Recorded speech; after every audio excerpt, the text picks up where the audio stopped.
وَلَهَا أَرْبَعَةُ أَغْصَانٍ، اس کی 4 شاخیں تھیں۔ حدیث نور کا آغاز ہے، آیت نور ہے سورہ مائدہ میں 6 12 آیت نمبر 15، قد جاءکم من اللہ نور، اور حدیث نور ہے اللہ تعالیٰ جل مجدہ الکریم نے ایک درخت پیدا کیا اور اس کی 4 شاخیں تھیں۔ فسماها شجرۃ الیقین، اس کا نام رکھا شجر یقین، یعنی یقین کا درخت۔ ثم خلق نور محمد صلی اللہ علیہ وسلم، پھر اللہ تعالیٰ نے نور محمد صلی اللہ علیہ وسلم کو تخلیق فرمایا۔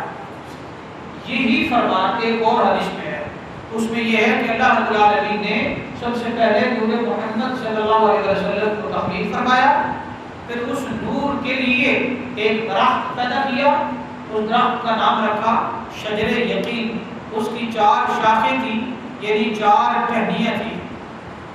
پھر اس کو فی حجاب من درۃ بیضاء مثلہ کمثل الطاووس، اس نور کو رکھنے کے لیے خوبصورت اس انداز کا فریم بنایا یا اس انداز کا فانوس بنایا کہ جو خوبصورت انداز میں تھا۔ وَوَضَعَهُ عَلَى تِلْكَ الشَّجَرَةِ، اور اس فانوس کو جس کے اندر آقا علیہ السلام کا نور تھا اسے اس درخت کے اوپر رکھ دیا۔ اور یہ عالم انوارات کی بات ہے، ابھی تک آسمان بھی نہیں بنے، یہ جب کچھ نہ تھا، یہ کب کی بات ہے۔ فَصَبَّحَ عَلَيْهَا مِقْدَارُ 70,000 سنة، پھر اللہ رب العالمین نے خود 70,000 سال جتنا عرصہ اس نور کے اوپر اپنی تسبیح پڑھی۔ تسبیح کیا تھی؟ اللہ، یعنی ہم تو تسبیح پڑھتے ہیں نا، سبحان اللہ والحمد للہ ولا الہ الا اللہ واللہ اکبر، یا سبحان اللہ سبحان اللہ سبحان اللہ۔ ہم کیوں پڑھتے ہیں؟ اس لیے پڑھتے ہیں کہ ہمیں اللہ تعالیٰ سے پیار ہے، اس لیے پڑھتے ہیں کہ ہم اللہ تعالیٰ کے نور کا قرآن مقدس کی آیات کی روشنی میں تصور کرتے ہیں۔ مگر اللہ تعالیٰ نے نور تخلیق فرمایا اپنے فضل سے، کرم سے، اور اپنے نور کے فیض سے پیدا فرمایا۔ یہ آقا اسلام کا جو نور ہے یہ اللہ کے نور کا حصہ نہیں تھا کہ اللہ تعالیٰ کا جو نور ہے اور اس میں سے حصہ کاٹ کے ادھر لے کے آ گیا تو وہ تو اللہ تعالیٰ کے نور کا جو حصہ بن جائے تو یہ تو خدائی میں شراکت داری والی بات ہو جاتی ہے۔ لہذا کوئی یہ مت سمجھے کہ اللہ نے اپنے نور کا حصہ جو ہے نا وہ اسے دو حصے کیا تو آدھا ادھر پیدا کر دیا، ایسا نہیں، بلکہ اس طرح کہ اللہ تعالیٰ نے جس طرح لفظ کن فرما کے ساری کائنات پیدا فرمائی، اسی طرح اپنی قدرت کاملہ سے آقا صلی اللہ علیہ وسلم کا نور پیدا فرمایا۔ اس پر اس کو اللہ تعالیٰ نے دیکھا بھی، ملاحظہ بھی فرمایا، اور 70,000 سال کی مقدار، جب سال نہیں تھے یہ تب کی بات ہے، جب دن نہیں تھے تب کی بات ہے، جب وقت نہیں تھا یہ تب کی بات ہے، تو 70,000 سال کی مقدار اللہ رب العالمین نے اس پر تسبیح پڑھی۔ سبحان اللہ سبحان اللہ، یعنی میرے آقا اسلام کتنے سونے ہیں، کتنے پیارے ہیں کہ اللہ تعالیٰ نے خود ہی پیدا فرمایا، تخلیق فرمایا اور خود ہی فرمایا۔ سبحان اللہ، محبوبت کو کتنا پیارا ہے۔ اس لیے اعلیٰ حضرت رحمۃ اللہ علیہ نے پورا قصیدہ نور لکھ دیا۔ صبح طیبہ میں ہوئی بٹتا ہے باڑا نور کا، صدقہ لینے نور کا آیا ہے تارا نور کا۔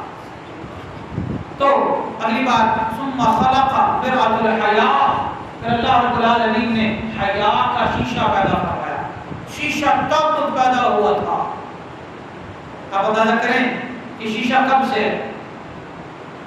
ہم بہت لیٹ سمجھے کہ شیشہ کب سے ہے، مگر اللہ تعالیٰ نے شیشہ تو اس وقت ہی پیدا فرما دیا تھا جب محبوب علیہ السلام کا نور پیدا فرمایا۔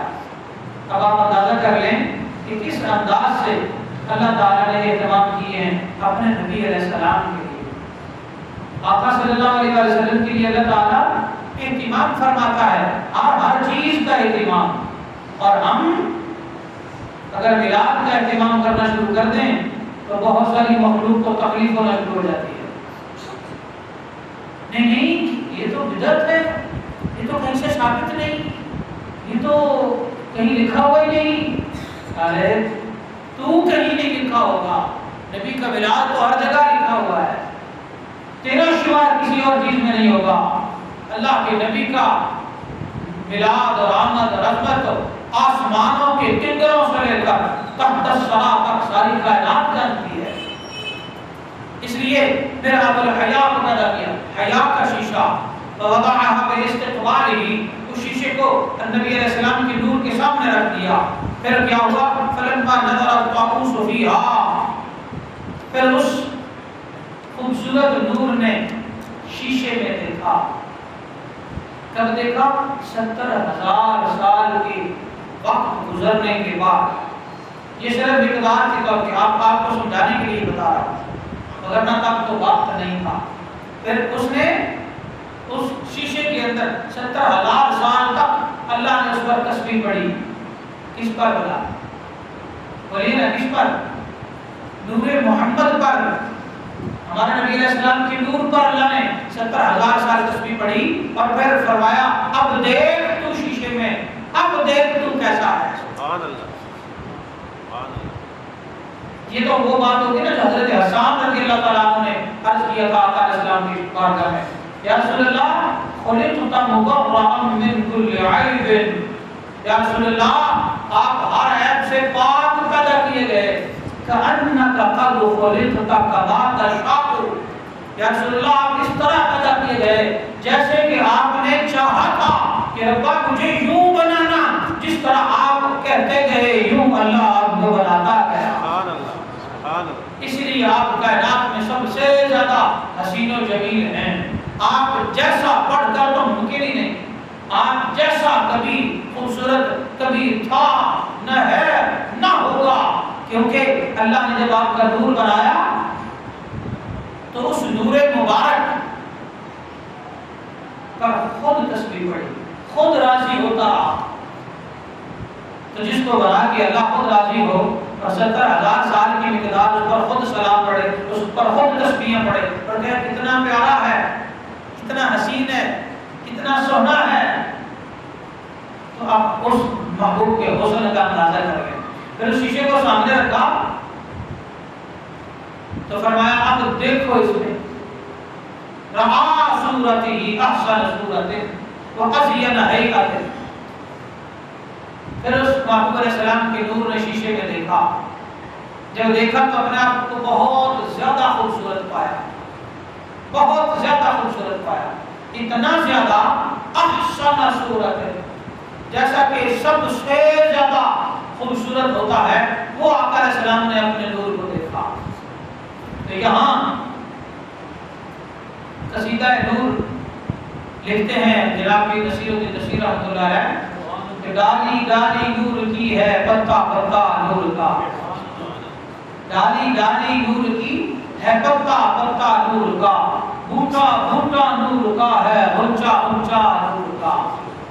باغ طیبہ میں سہانا پھول پھولا نور کا، مست بو ہیں بلبلیں پڑھتی ہیں کلمہ نور کا. تو قصیدہ نور جو ہے یہ تب سے ہی ہو گیا تھا جب وہ کائنات نہ تھی. حتیٰ کہ فاستحی من اللہ، جب آقا علیہ السلام کے نور نے اپنے آپ کو دیکھا نا شیشے کے اندر، تو آپ اندازہ کر لیں شیشہ کب تخلیق ہوا تھا؟ جب کائنات بھی نہیں بنی تھی. سب سے پہلے شیشہ کب بنا؟ جب آپ اللہ تعالیٰ نے نور نبی کو بنایا اور نبی علیہ السلام کے نور کے سامنے رکھا. تو سب سے پہلے جس نے اپنے آپ کو شیشے میں دیکھا تھا وہ میرے نبی علیہ السلام کا نور تھا. سبحان اللہ. اور آج بھی جن کے دلوں میں محبت مصطفیٰ ہے، جن کے دلوں میں عشق رسالت ہے، جن کے دلوں میں غلامی مصطفیٰ ہے، وہ جب بھی شیشہ دیکھتے ہیں تو وہ اپنے چہروں کو نور والا پاتے ہیں، اگرچہ رنگ کیسا بھی ہو. اگر آپ کا رنگ بلیک ہے، سانولا ہے، وائٹ ہے، جیسے بھی آپ ہیں، جب دل میں محبت مصطفیٰ علیہ السلام ہے تو آپ کا چہرہ نور والا ہے، کیونکہ آپ نور والے نبی کو دل و جان سے مانتے ہیں۔ اور جن کے دلوں میں محبت مصطفیٰ کم ہے، یا جن کے دلوں میں آقا علیہ السلام کو مولویوں کے کہنے پر مانا جاتا ہے کہ جب جس مولوی نے کہا تو مان لیا، اور نہیں اس نے کہا کہ یہ نہیں کرنا تو نہیں کیا، اس نے کہا میلاد نہیں منانا تو چھوڑ دیا، اس نے کہا نبی نور نہیں ہے تو کہا نہیں ہے نور، اس طرح کی بات ہے نعوذ باللہ۔ تو جو لوگ مشکوک عقیدہ رکھتے ہیں نبی علیہ السلام کے بارے میں، وہ جتنے مرضی گورے ہو جائیں، جتنے مرضی وائٹ کلر ہو ان کا، جتنا مرضی وہ اپنے آپ کو حسن و جمال کے نقاط سے نکال لیں، وہ دل سے بھی بے نورے ہیں، وہ چہروں سے بھی بے نورے ہیں، وہ مجلس میں آ جائیں تب بھی بے نورے ہیں، جتنا مرضی شیشہ دیکھ لیں وہ بے نورے ہیں، کیونکہ ان کے دلوں میں محبت مصطفیٰ نہیں ہے۔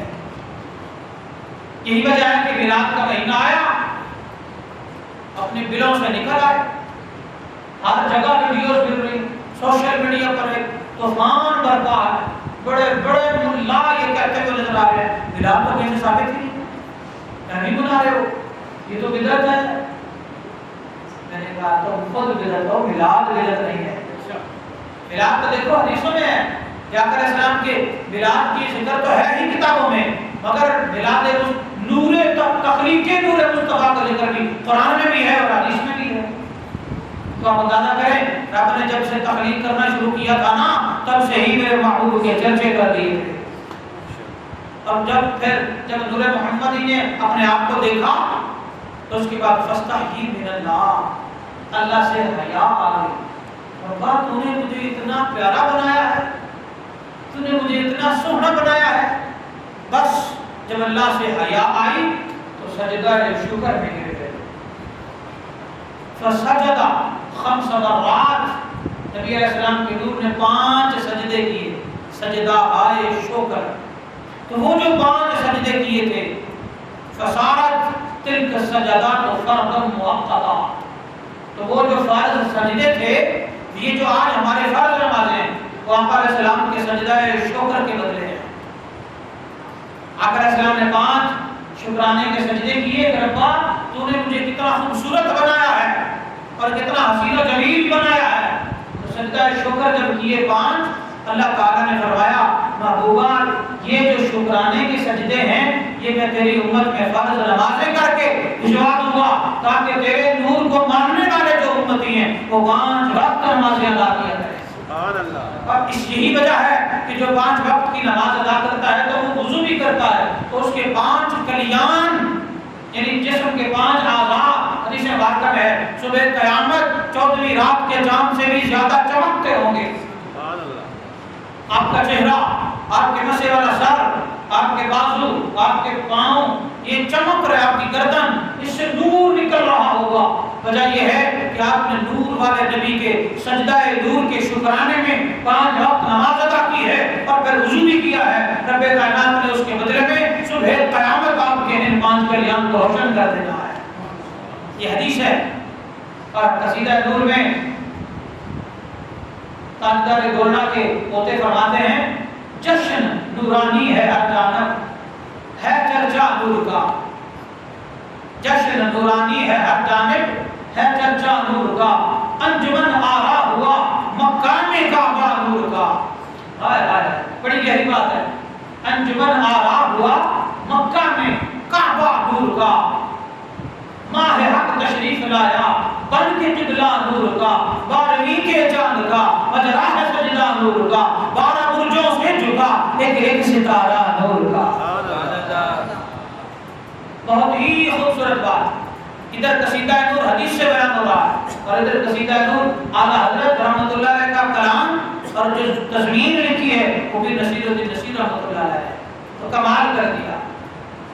آگے فرمایا فَأَمَرَ اللَّهُ تَعَالَى بِخَمْسِ صَلَوَاتٍ عَلَى النَّبِيِّ صلی اللہ علیہ وسلم۔ پھر اللہ تعالیٰ نے 5 نور کے سجدوں کے بدلے میں اور نور کے سجدوں کی وجہ سے ہم پر 5 وقت کی نماز فرض قرار دے دی۔ پھر کیا ہوا؟ اللہ تعالیٰ نظر الی ذلک النور، پھر اللہ تعالیٰ نے ایک بار پھر اس نور کی طرف دیکھا۔ اللہ نے بنایا 70,000 سال اس پر تسبیح پڑھی، پھر اس کو کہا دیکھ میں نے تجھے کیسا بنایا ہے، حضرت احسان کو یہ کہا قد خلقت کما تشاء، محبوبہ تو ایسا بنایا گیا جیسے تیری چاہت تھی۔ اس کے بعد پھر اللہ نے محبت کی نظر سے دیکھا۔ اللہ اکبر، سبحان اللہ۔ تو کیا ہوا؟ جب اللہ نے محبت کی نظر سے محبوب کو دیکھا نا، تو محبوب کے نور کو پسینہ آ گیا، پسینہ۔ یہ بڑی محبت کی بات ہے، یہ بڑی گہری بات ہے۔ کاش ہم لوگ عشق کے ساتھ قرآن اور حدیث پڑھیں، عشق کے ساتھ۔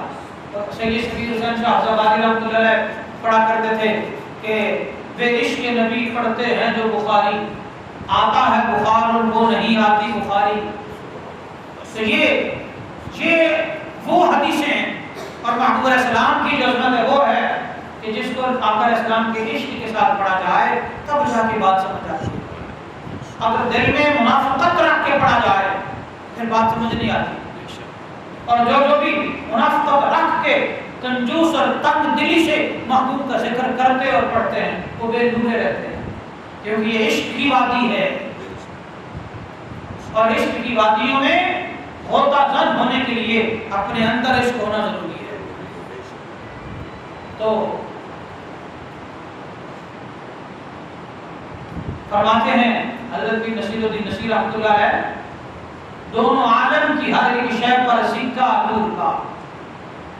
وہ اللہ نے جب نور محمدی کو دیکھا تو پسینہ آ گیا نا، اور پھر وہ پسینہ بہا، تو فرماتے ہیں دونوں عالم کی ہر ایک شے پر ہے سکہ نور کا، دو جہاں کی نعمتیں ادنا صدقہ نور کا۔ یہ جو دو جہاں کی نعمتیں نا ہمارے پاس، یہ ساری کی ساری نعمتیں یہ اس نور کا ادنا سا صدقہ ہے، یہ چھوٹا سا صدقہ ہے۔ بڑے صدقات تو پھر اس سے کہیں بڑے ہیں۔ یہ آپ کے ساتھ جو کچھ بھی ہے آقا علیہ السلام کے نور کا صدقہ ہے۔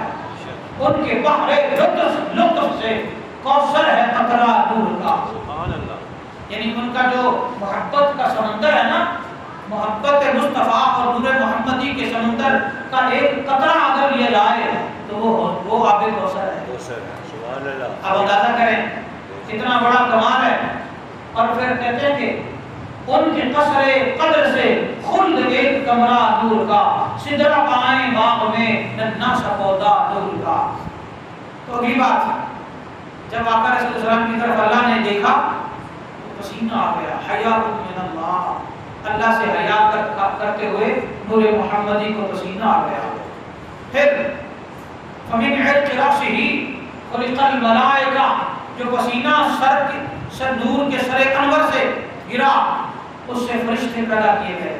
ومن عرق وجہہ، اور جو پسینہ رخ انور سے گزرا اور گرا خلق العرش والکرسی واللوح والقلم والشمس والقمر والحجاب والکواکب وما کان فی السماء، جو رخ انور مصطفیٰ علیہ السلام پر پسینہ آیا اس سے اللہ تعالیٰ نے عرش کو اور کرسی کو اور لوح کو اور قلم کو اور چاند کو اور سورج کو اور حجابات کو، اور حجابات تھوڑے سے نہیں ہیں، سدرۃ المنتہا سے اللہ تعالیٰ جب اللہ کے محبوب جب لامکان تک گئے تو ہر تھوڑی دیر کے بعد 70,000 پردے آتے تھے۔ ان حجابات کی بات ہے، وہ پردے اور سارے ستارے وما کان فی السماء، اور جو کچھ بھی آسمانوں میں ہے، آسمانوں میں جنت ہے، آسمانوں میں جنتیں ہیں، آسمانوں میں حوریں ہیں، غلمان ہیں اور جنت کی نعمتیں ہیں، اور آسمانوں کے اوپر حوض کوثر ہے، اور آسمانوں کے اوپر سدرۃ المنتہا ہے، انسانیت کی قسمتیں لکھی ہوئی ہیں، اور آسمانوں کے اوپر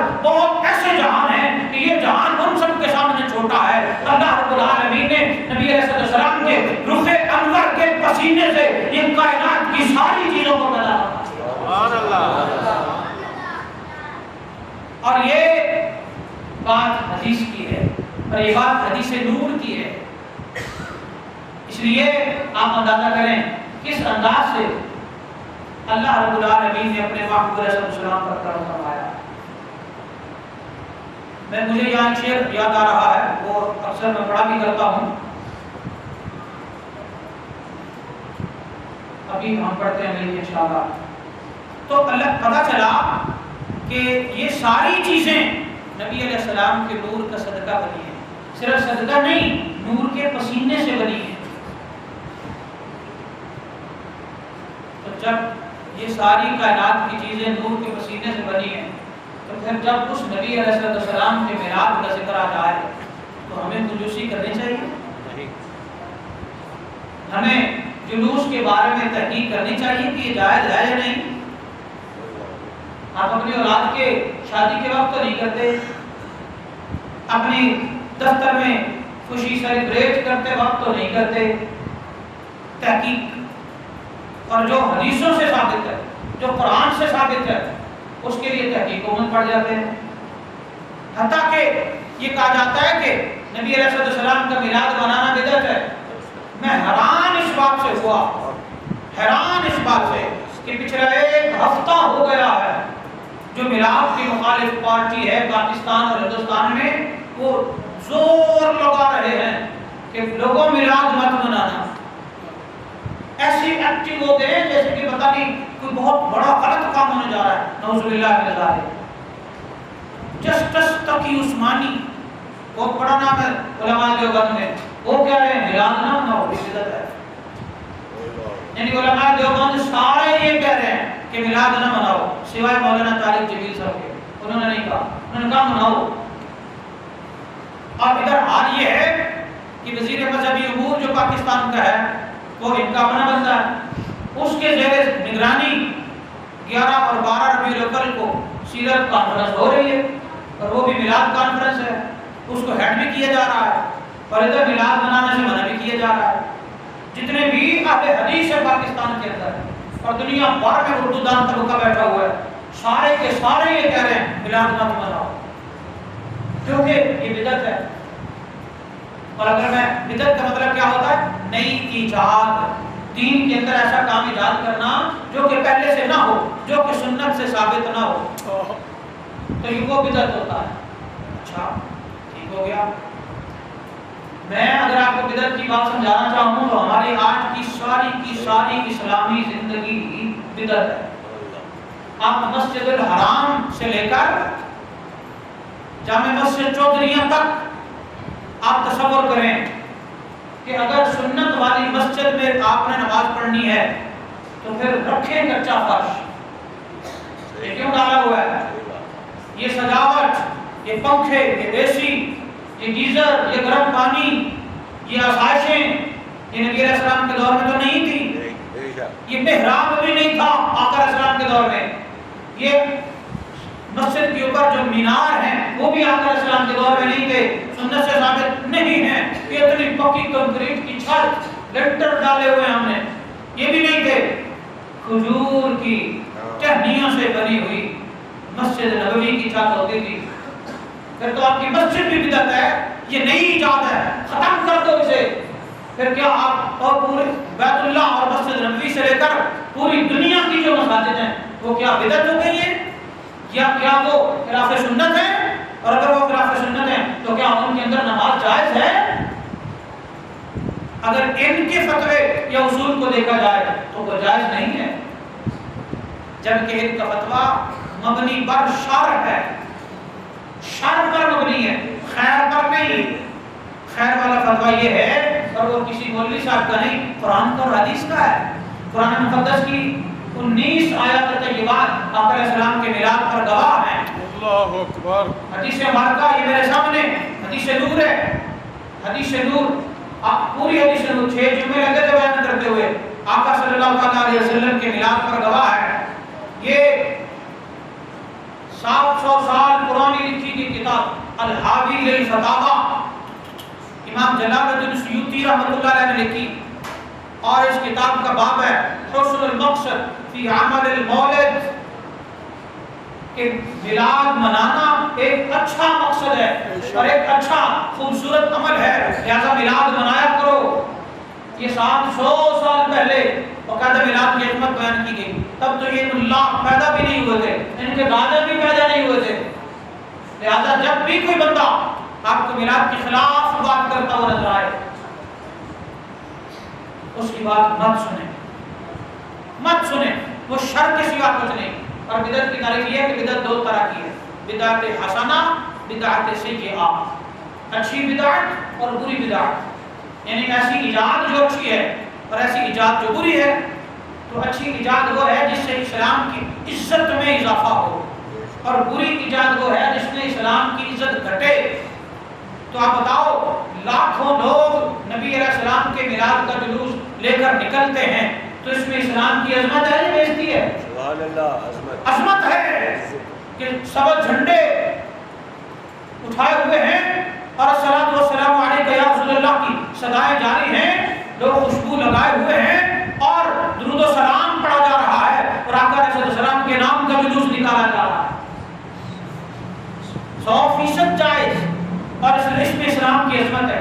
حج کا اجتماع اسلام کی عظمت کے لیے، یہ جمعے کا اجتماع اسلام کی عظمت کے لیے، تو اور اسی طرح جنازے کا اجتماع اسلام کی عظمت کے لیے، یہ قلخانی چالیسویں کا اجتماع اسلام کی عظمت کے لیے، یوں ہی میلاد کا اجتماع بھی اسلام کی عظمت کے لیے ہے. بے شک.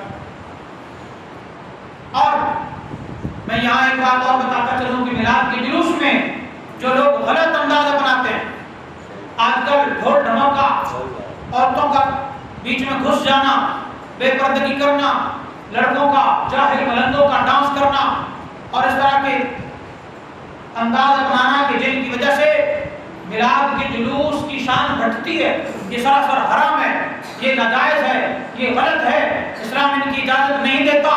جو سٹیج پر لوگ موجود ہوں، سٹیج پر آج کل اکثر کاروباری حضرات، محافل نعت کروانے والے حضرات جو ہیں وہ اکثر موجود ہوتے ہیں. انہیں چاہیے کہ 1 یا 2 یا 4 علماء کرام ان کو انگیج کریں اپنے ساتھ، بے شک ان کی خدمت کریں. آپ نبی کے میلاد کے جلوس پہ اتنا خرچ کر رہے ہیں تو علماء کی بھی خدمت کریں. یہ ڈائریکٹ دین کی خدمت ہے. علماء کو اپنے ساتھ رکھیں. بار بار جو جلوس ہے میلاد کا، اس کے سٹیج سے اعلان ہو کہ کوئی بھی بندہ خلاف شریعت حرکت مت کرے، کوئی بھی بندہ یہ جو ڈھول ڈھمکا ہے اس کو مت لے کر آئے، کوئی بھی بندہ مرد و عورتوں کے اختلاط، جب آپس میں مرد اور عورتیں مکس ہونا شروع ہو جائیں، عورتیں دور رہیں مردوں سے. اگر عورتوں کو شوق ہے تو اپنے گھروں میں یا اپنے حیا کے اندر رہتے ہوئے اپنے انداز میں نبی علیہ السلام کی خوشی میں شامل ہو.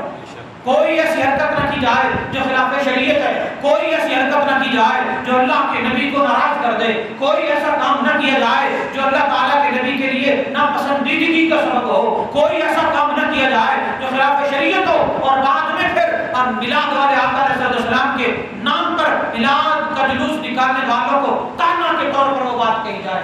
کبھی بھی ایسی حرکت مت کی جائے.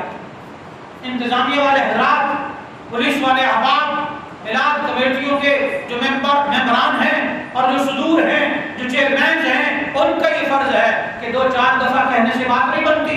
بار بار کہیں، بار بار کہیں. یہ عوام ہے، یہ اپنی مرضی سے آ جاتے ہیں. اور میلاد کا جلوس جو ہے اس پر حق صرف سنیوں کا نہیں ہے، پوری انسانیت کا ہے. اور میلاد کے جلوس میں اہل سنت سمیت دیگر مذاہب کے لوگ بھی جمع ہوتے ہیں اور شامل ہوتے ہیں، اور وہ اپنے اپنے انداز سے ہوتے ہیں. دیگر مسالک کے لوگ بھی شامل ہوتے ہیں اور وہ اپنے اپنے انداز سے ہوتے ہیں. انہیں کہیں آپ کا جو انداز اپنے گھر میں ہے یا اپنے مسلک میں ہے یا اپنے مذہب میں ہے، ہم اس کو قدر کی نگاہ سے دیکھتے ہیں. وہ کہ ہم اسے نہیں مانتے، یا وہ ہمارے ایمان کا حصہ نہیں، یا وہ ہمارے اسلام کا حصہ نہیں، مگر آپ اپنے رواج کو اپنے گھر تک رکھو.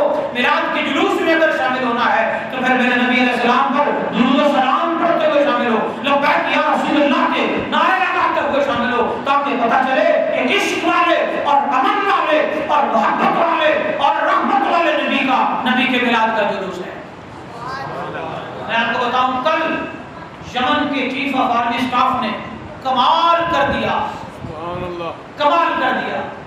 یمنی آج بھی اس کے رسالت میں بازی لے گئے ہیں، اور افواج پاکستان کے لیے یہ بہت بڑے درس کی بات ہے. کیا انہوں نے میلاد کی محفل، بہت ساری میلاد کانفرنس جو ہے وہ سے منعقد کیا.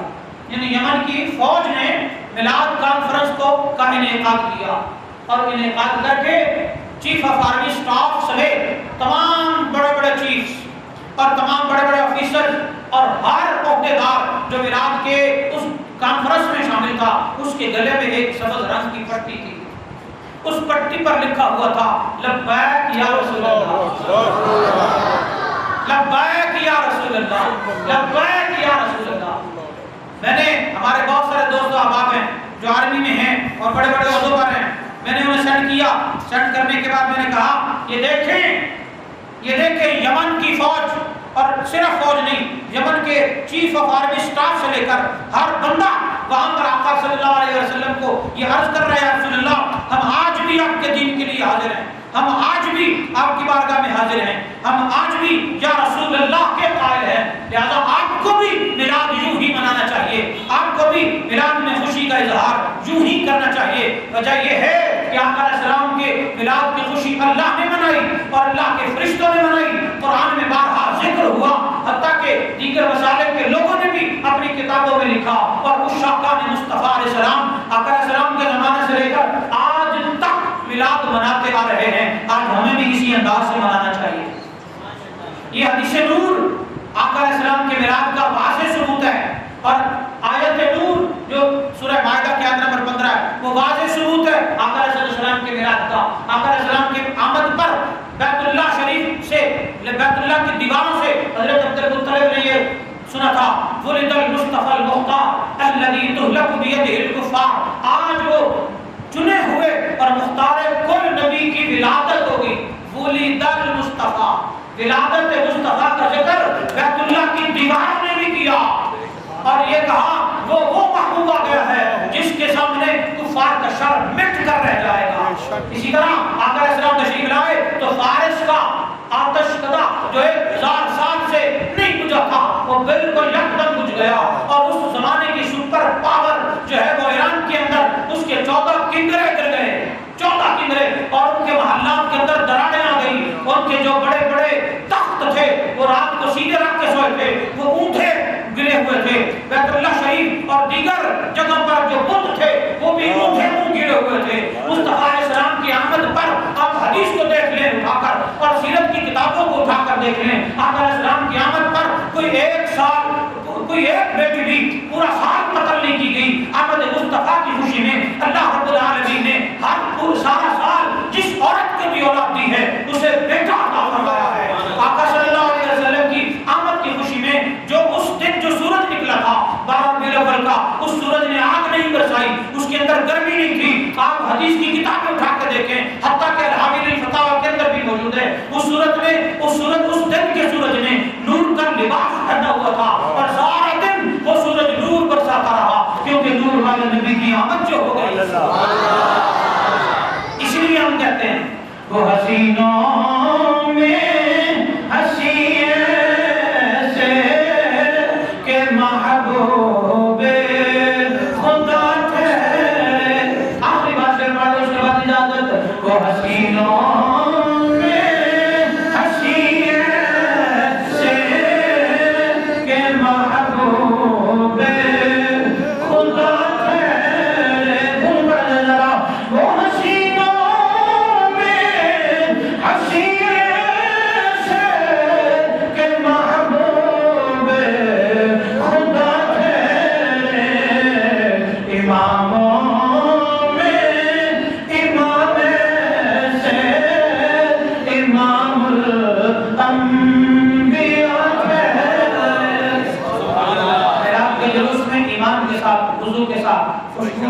محبت کے ساتھ عشق رسالت کے نعرے لگاتے ہوئے درود و سلام پڑھتے ہوئے شرکت کیجیے گا، اور جو بھی دعا کریں گے اللہ کے حکم سے انشاءاللہ ضرور قبول ہوگی۔ وما علینا الا البلاغ المبین۔